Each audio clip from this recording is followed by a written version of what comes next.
തിരുവനന്തപുരം പൊഴിയൂരിനെ കാണാതായിട്ട് ഒരാഴ്ച പിന്നിട്ടു. കാണാതായത് പൊഴിയൂർ വലിയവിള സ്വദേശി ആദർശിനെയാണ്.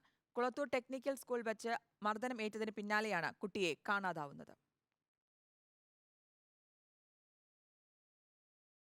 വിദ്യാർത്ഥി ആദർശ് സഞ്ജുവിനെ കാണാതാകുന്നത് ഈ മാസം 20-ന് വൈകുന്നേരമാണ്. സ്കൂളിന് പുറത്തുവെച്ച സഹപാഠികളുമായി ചെറിയൊരു തർക്കം പിന്നീട് മർദ്ദനത്തിലേക്ക് കലാശിച്ചു. ആദർശിന്റെ ഫോൺ ഉൾപ്പെടെ കൂടെയുള്ള വിദ്യാർത്ഥികൾ തല്ലിപ്പൊട്ടിച്ചു.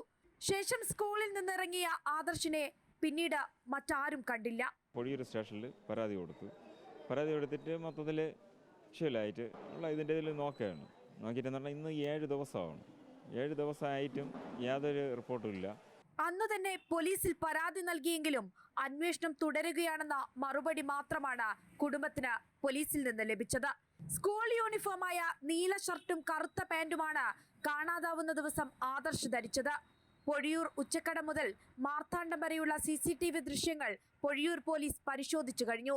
അവസാനമായി ആദർശിനെ കാണുന്നത് മാർത്താണ്ഡത്ത് വെച്ചാണ്. ആദർശ് ഉൾപ്പെടുന്ന ഒരു വാട്സപ്പ് ഗ്രൂപ്പ് പോലീസിന്റെ നിരീക്ഷണത്തിലുമാണ്. പണത്തിനു വേണ്ടി ഗ്രൂപ്പിലുള്ളവരെ ആരെങ്കിലും ബന്ധപ്പെട്ടിട്ടുണ്ടോ എന്ന പരിശോധനയും പോലീസ് നടത്തിയിട്ടുണ്ട്. കൊല്ലം ഓയൂരിൽ കുട്ടിയെ കണ്ടെത്തിയത് മണിക്കൂറുകൾ കൊണ്ട്. പ്രതികളെ പിടിച്ചത് അന്വേഷണ സംഘത്തിന്റെ നേട്ടം തന്നെ. പക്ഷേ തിരുവനന്തപുരം പൊഴിയൂരിൽ 15 വയസ്സുകാരനെ കാണാതായിട്ട് ഇന്നേക്ക് ഒരാഴ്ച പിന്നിടുകയാണ്.